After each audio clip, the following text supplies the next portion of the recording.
But light-skinned women's issues, as well as just light-skinned folks' issues in general, tend to revolve around identity issues, right?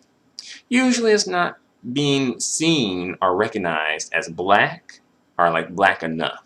That seems to be the underlying tone of it all. That seems where it tends to ultimately circle around and circle back to, usually.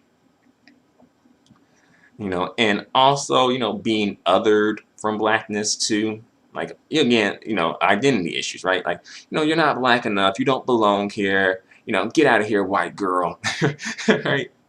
I think we all seen that whole like light girls documentary that was supposed to be like the answer or like a rebuttal to the dark girls documentary, right? And by the way, like light girls documentary, I think it was like low key poorly done, just as far as like continuity and like flow is concerned. But also, like some of the women didn't really seem like they were really like light skinned. Honestly, I think maybe they got maybe like a light skin pass. Like Tatiana Ali, right? I kind of see her more as like a brown skin, but because she has, loosely textured hair, maybe she gets like, the light skin pass, right? Um, and then even in those clips, it was like I saw like a outtake clip of like Raven Symone talking about she used to tan when she was on the That's So Raven show, and then someone said stop tanning because we have to relight the scene because of you wanting to be dark. Something like that. She ain't put it like that, but even when she was saying that, she was laughing too. She was like, it's like, is this really a struggle? Let's be real. Like, is that really a struggle? I wanted to tan because I wanted to be pretty. Like, and that's another thing with these light skinned chicks. Sometimes they love saying, "I wish I was dark." You notice that usually when a light skinned person is saying they wish they were dark, it's usually a light skinned woman. You know, do you really hear light skinned, mixed, and biracial men saying, "I wish I was dark"? That's another thing that I think goes over people's heads. That low key, some light skinned, mixed, and biracial women tend to have a self-hate issue or something like that. And then the other aspect of it is some of them tend to have a superiority issue too. It's like two extreme two extremes. Either they're superiority or they're suffering from some sort of a self-esteem issue themselves or self-hate issue or something. I don't know what the hell happened to light-skinned, mixed, and biracial women. I don't know what this colorist system did to them. Ooh-wee. And not to toot my home or not to toot the horn of light-skinned, mixed, and biracial men, but I gotta, give us a shout out. I really do, I got to. I really feel like we are like low-key probably the most well-adjusted members in this community, as quiet as it's kept. But of course, we ain't gonna never get that recognition. We ain't gonna never get that recognition. So that's why I gotta do it in this video. All right. And I've done it a few times before, right? I think that we are probably the strongest members in this community as far as like being able to be the lightning rod for criticism, getting it from like, the dark-skinned dudes. Hey, the dark-skinned women sometimes want to come with it, right? And even your own female counterpart who should supposed to have your back come with it too, right? Who else could handle all that? And still,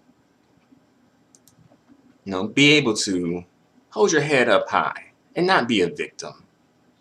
And honestly, not even have any ill will, for the most part, towards any member of the community. Like I said, our resilience isn't recognized because it's not convenient to recognize our resilience, because then they would have to recognize their fragility, right? So again, that's why I got to do what I got to do here, all right? But back to topic though. Um, so yeah, those are some issues that light-skinned women go through as well. Sometimes light-skinned women struggle to kind of like be accepted by, um, like particularly like brown-skinned and dark-skinned women. You know, they kind of want to be, you know, cool with them sometimes, you know, and be friends with them and stuff like that. And you know, sometimes some dark-skinned women kind of ain't feeling them sometimes, you know, and they're like, oh, you must be stuck up. You must have an attitude. You know, you light skin. Of course you, you know, you must think you better than me. Which that, to be fair, that's not always true. You know, sometimes it is, but that's not always true for every single light skinned female or every single light skinned person, honestly. You know, it kind of depends on the upbringing, you know, of the light skinned person.